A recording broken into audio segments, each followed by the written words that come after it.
মোৰ ওপৰেৰে তাকখন উঠি গ'ল মা। কথা দেৱাশীষ লহকৰ।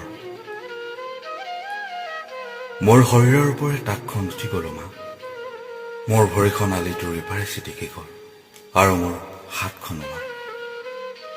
শৰীৰৰ জীয়া তেজবোৰ বৈ যাব লাগিছে মোৰ মটৰ চাইকেলখন। মোক হস্পিটেললৈ নিব নালাগে, জীৱনটো যাবৰেই হ'ল। তোৰ কোলাতেই শুব দেচোন মা। মোৰ তেজবোৰ দেখি তই নেকান্দিবি মা। মা, এয়াই যে তোৰ দুৰ্ভগীয়া পুত্ৰৰ কপাল। মোৰ ভাৱনাত যদি তোৰ বুকু কঁপি উঠে তই নেকান্দিবি।